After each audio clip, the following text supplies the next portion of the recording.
Patuhi aturan AFC dan FIFA, Shin Tae-yong coret 5 pemain timnas Indonesia jelang lawan Jepang di kualifikasi Piala Dunia 2026.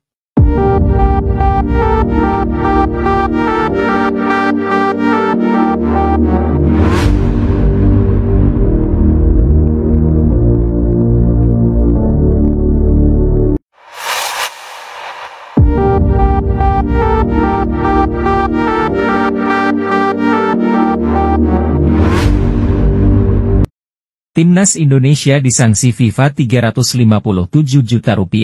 Arya Sinulinga, kita patuh saja, tapi...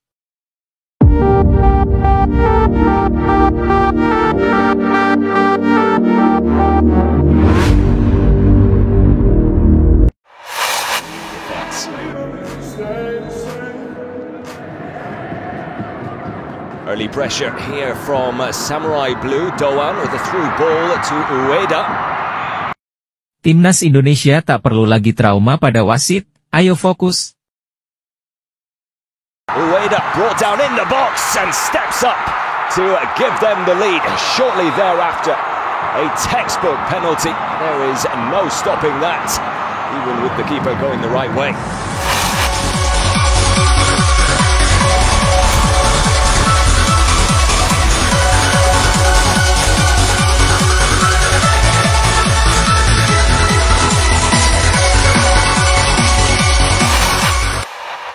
Patuhi aturan AFC dan FIFA, Shin Tae-yong coret 5 pemain timnas Indonesia jelang lawan Jepang di kualifikasi Piala Dunia 2026.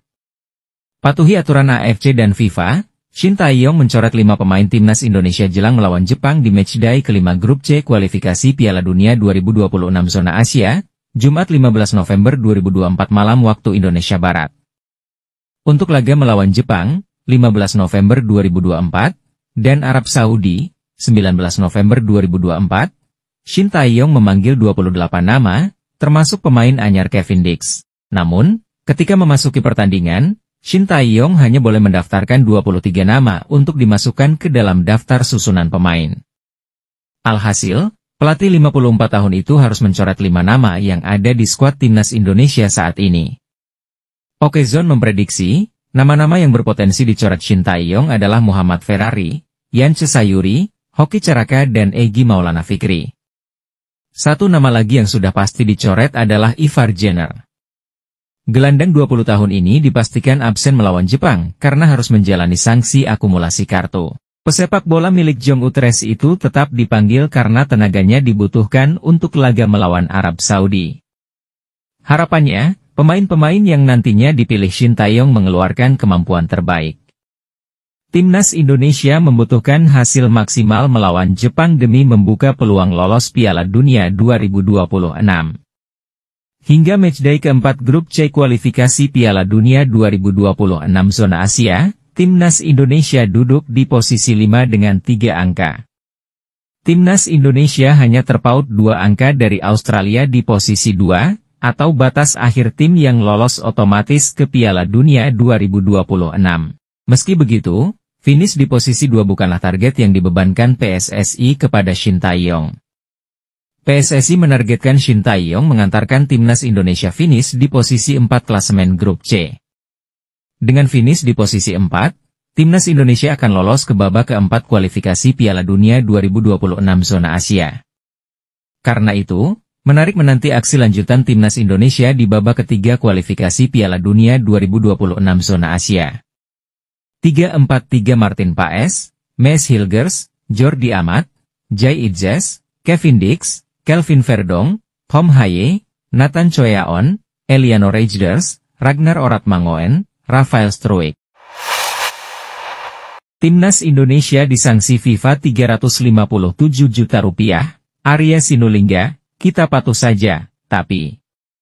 Federasi Sepak Bola Internasional, FIFA, menjatuhkan 4 sanksi denda untuk timnas Indonesia dalam putaran ketiga kualifikasi Piala Dunia 2026.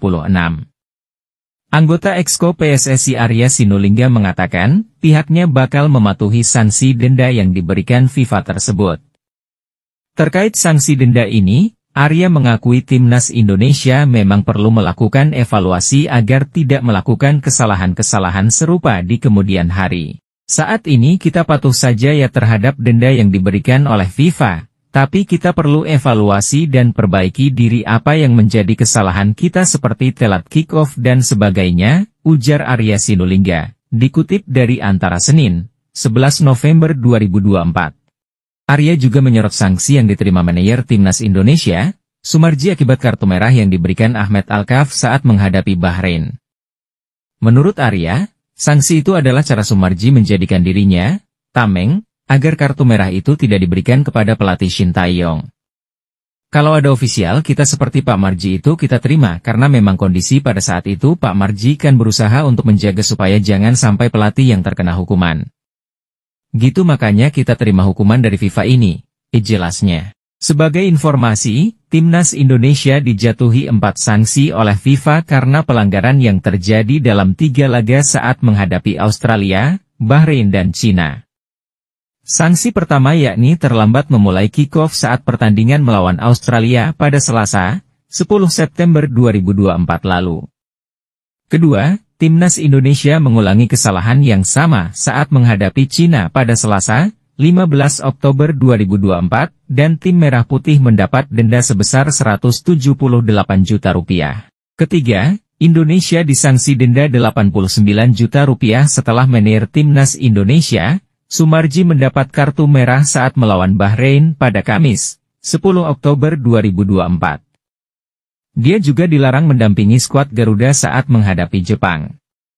Keempat, Indonesia dijatuhi denda Rp89 juta setelah asisten pelatih Timnas Indonesia Kim Jong-ji melakukan perilaku buruk saat menghadapi Bahrain. Dia dilarang mendampingi tim selama 4 pertandingan. Timnas Indonesia tak perlu lagi trauma pada wasit, ayo fokus. Bola.com, Jakarta tak mudah untuk bisa mengalahkan Timnas Jepang. Tapi target toh harus bisa dicapai, karena kalau kembali kalahkan Timnas Indonesia untuk melangkah ke fase selanjutnya bakal sangat berat. Semua mata akan tertuju ke Stadion Utama Gelora Bung Karno Jakarta pada 15 November, di mana pada saat itu Indonesia, Jepang bertarung dalam laga matchday 5 grup C ronde ketiga kualifikasi Piala Dunia 2026 zona Asia. Skuad Garuda mengusung target tinggi, bisa memetik poin dari Samurai Biru, meski untuk mewujudkannya tentunya tak semudah membalikkan telapak tangan. Jepang membumbung tinggi di atas Indonesia. Tim asuhan Hajime Moriyasu masih jemawa di puncak klasemen grup C dengan tabungan 10 poin, hasil dari 4 laga tanpa terkalahkan. Sementara, tuan rumah, yang mengantongi 3 poin berada di posisi kelima dengan 3 hasil seri serta sekali kalah. Pada laga terakhir, Indonesia kalah 2 dari Cina. Kekalahan tersebut membuat pelatih Shin Tae-yong berada dalam tekanan. Oleh karena itulah, menghadapi Jepang, juru taktik asal Korea Selatan itu harus bisa meraih hasil positif. Pengamat sepak bola nasional, Tommy Welly, ikut angkat suara jelang duel yang sangat dinantikan oleh seluruh rakyat Indonesia. Lewat kanal YouTube Sport TV Indonesia, Tommy Welly atau yang lebih akrab disapa Towel mengomentari ihwal wasit yang akan memimpin duel Jepang versus Indonesia yakni Bonyadifard Moot asal Iran. Bagi pecinta sepak bola nasional, pengadil berusia 39 tahun bukan wajah asing karena pernah memimpin duel PSM Makassar kontra Persija Jakarta di pentas Liga Indonesia 2017. Isu wasit ini melebihi isu teknikal di seminggu terakhir yang saya lihat. Tadinya dibilang wasit asal Qatar, sekarang wasit asal Iran. Terus nanti lawan Arab Saudi, wasitnya asal Uzbekistan, katanya. Oke. Poin saya bukan dari Iran, Qatar, atau dari manapun. Tapi sebenarnya soal bagaimana memainkan politik diplomasinya. Waktu Sekjen PSSI kebetulan ke AFC melakukan, katakanlah melobi pembicaraan atau memberikan sebuah catatan wasit jangan dari, nah kalau diberita kalau dibaca dengan cermat itu ada kesalahan istilah, lanjutnya. Saya nggak tahu Sekjen yang salah ucap, atau wartawannya yang salah tulis. Kan waktu catatan lawan Bahrain wasitnya kan asal Oman, jangan dari konfederasi yang sama katanya. Waktu saya baca berita yang beredar itu, saya bingung. Kita kan AFC, wasit pasti dari konfederasi yang sama. Berarti subkonfederasi yang benar. Subkonfederasi ada Asia Timur, Asia Barat, Asia Tengah, Asia Selatan. Apakah ada traumatik terhadap kepemimpinan wasit AFC? Dan yang lebih lucunya lagi, kita kan bukan minta dibantu tapi netral. Kan itu kalimat yang menurut saya nggak perlu. Kalau yang ngerti bola ya. Nggak perlu terucap kalimat seperti itu, katanya. Kita nggak minta dibantu. Itu kan seolah-olah mindset. Itu sudah normatifnya wasit. Laws of the game. Sudah itu saja. Jadi wasit akan memimpin berdasarkan laws of the game itu saja. Yang salah ya salah, yang pelanggaran ya pelanggaran. Kita sucinya wasitkan laws of the game. Tapi ini kan menurut saya sekjen offside. Wasit-wasit Timur Tengah terlanjur menjadi momok yang menakutkan bagi Indonesia. Masih ingat ketika Indonesia melawan Bahrain yang berakhir imbang 2-2? Saat itu, wasit asal Oman itu banjir kecaman karena tak meniup peluit panjang tanda berakhir laga yang membuat Bahrain akhirnya mampu menyamakan skor yang seharusnya mereka kalah 1-2.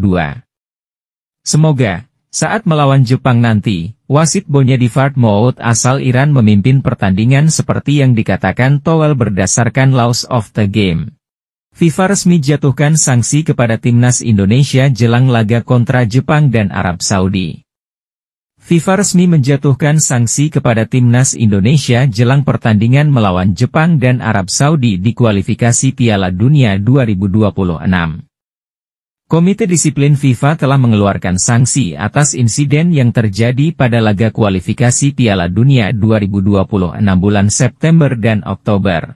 FIFA telah menerbitkan sanksi yang dijatuhkan oleh komite disiplinnya atas insiden yang terjadi pada bulan September dan Oktober 2024 selama kompetisi pendahuluan untuk Piala Dunia FIFA 26, bunyi pernyataan resmi FIFA dikutip dari laman resminya, Sabtu, 9 November 2024. Dalam dokumen yang dirilis 6 November 2024 tersebut, ada dua kesalahan dilakukan timnas Indonesia saat berlaga di kualifikasi Piala Dunia 2026. Kesalahan pertama terjadi saat timnas Indonesia menjamu Australia di Stadion Utama Gelora Bung Karno, SUGBK, Jakarta pada 10 September 2024. Berdasarkan dokumen yang tercantum di laman resmi FIFA, timnas Indonesia melanggar FIFA Disciplinary Code, FDC, pasal 14. Berbeda dengan laga kontra Australia, PSSI kali ini harus membayar denda sebesar 10.000 CHF atau 178 juta rupiah. Rafael Struijk berapi-api tatap laga timnas Indonesia versus Jepang dan Arab Saudi. Kami ingin menang. Striker timnas Indonesia, Rafael Struijk, berapi-api menatap laga melawan timnas Jepang dan juga Arab Saudi. Dia memastikan kemenangan jadi target timnas Indonesia dalam laga tersebut. Rafael mengungkapkan jalan terjal yang dialami timnas Indonesia dalam 4 laga terakhir.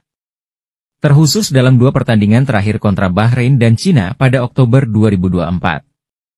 Diketahui, timnas Indonesia ditahan imbang Bahrain dengan skor 2-2 setelah adanya keputusan kontroversial dari wasit.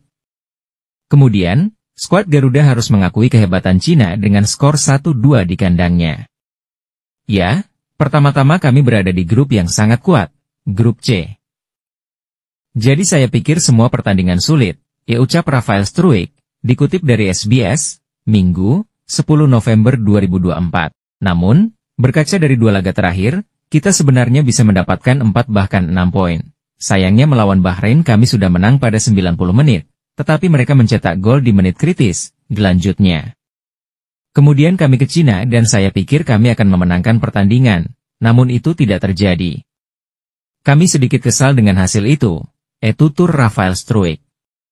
Terlepas dari itu, Rafael mengaku timnas Indonesia sudah melupakan hal itu dan fokus pada 2 pertandingan mendatang. Pemain Brisbane Roar itu menegaskan, skuad Garuda tak ragu menargetkan kemenangan kontra Jepang dan Arab Saudi. Sekarang kami sudah move on dan menatap 2 pertandingan di GBK. 2 pertandingan dengan lawan yang sulit. Tetapi saya pikir kami bermain di kandang sendiri dan dengan dukungan fans. Itu menjadi energi ekstra, ujar Rafael. Kami ingin mendapatkan poin, kita akan melakukan segalanya untuk memenangkan pertandingan, atau imbang.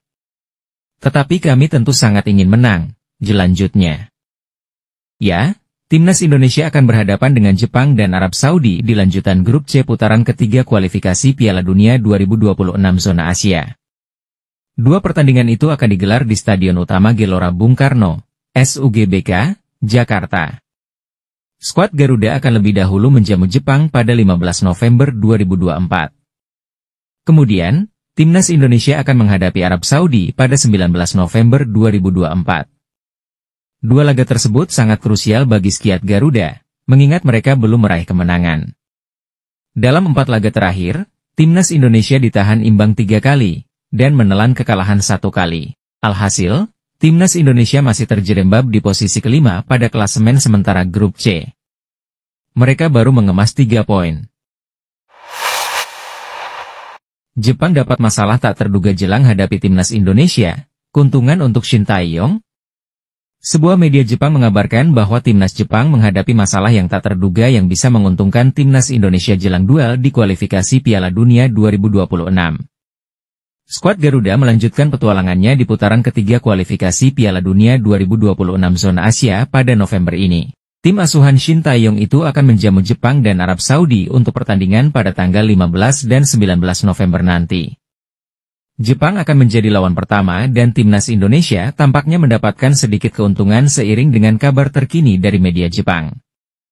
Soccer King, sebuah media asal Jepang, mengabarkan bahwa skuad Samurai Biru menghadapi masalah yang tidak diharapkan jelang keberangkatan ke Jakarta.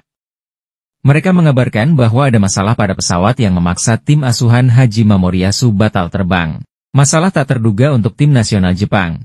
Masalah pesawat memaksa mereka kembali ke Haneda untuk terbang lagi malam ini. Demikian judul yang diberikan oleh Soccer King dalam artikel yang rilis pada Minggu, 10 November 2024.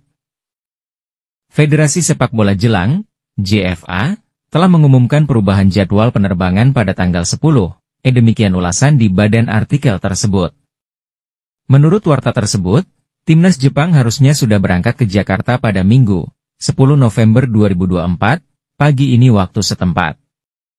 Pesawat sudah terbang, namun kemudian mengalami masalah sehingga harus terbang kembali ke Bandara Haneda. Timnas Jepang terbang ke Jakarta dari Bandara Haneda pada pagi hari di tanggal 10, namun kembali lagi ke Bandara Haneda setelah ada masalah yang ditemukan pada pesawat sesudah take-off, jelas Soccer King. Pada saat ini, tim asuhan Hajime Moriyasu diklaim sudah kembali ke hotel di dekat Bandara Haneda dan dijadwalkan untuk berangkat ke Jakarta pada Minggu, 10 November 2024, malam waktu setempat.